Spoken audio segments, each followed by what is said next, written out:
Hi! What's up kaibigan? Ito ang Mahiwagang TV na maghahatid sa inyo ng mga kakaibang kwento, mga misteryo, hiwaga at mga kakatwang pangyayari. Sa bidyong ito, ating tatalakayin ang tungkol sa mutya ng sampalok. Ang sampalok o tamarind na may scientific name na Tamarindus indica, nakapamilya ng bean o Fabaceae na native sa tropical Africa. Ang sampalok ay bahagi na ng ating buhay. Malaki ang ambag ng punong ito sa bawat kabataan na nakaukit ang mga alaala sa punong ito. Malaki rin ang ambag nito sa mga lutuin hindi lamang sa Asya kundi sa buong mundo, na halos lahat ay paboritong luto. Basta't may sampalok na halos nandyan ang mga lutong ito: sinigang na hipon, sinigang na baboy at ang sinampalukang manok.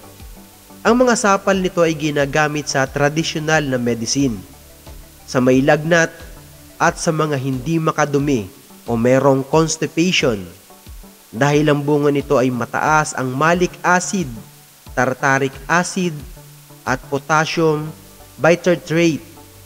Ginagamot din ito sa may mga gallbladder disorder.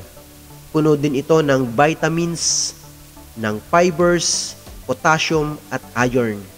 Pero bago tayo magpatuloy, kung bago ka pa lang sa aking channel, baka pwedeng pakipindot ng subscribe button at bell at palike na rin ang video.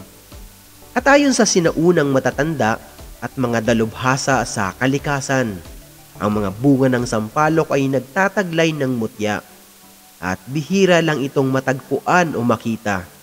Makikita ito sa mga buto ng hinog na sampalok, ang bato na siyang mutya ng sampalok.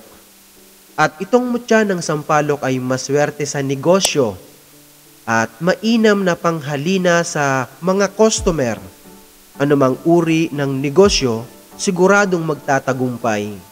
Paano nga ba gamitin ang mutya na ito?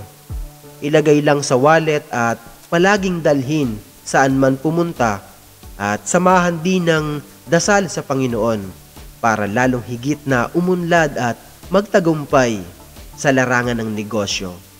Ginagamit din ito sa panghalina o panggayuma at sa mga mahilig magsugal. Siguradong laging panalo.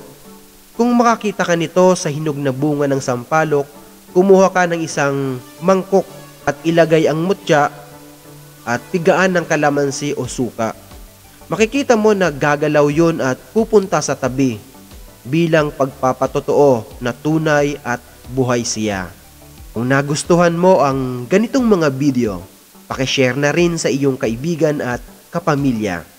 Maraming salamat. God bless.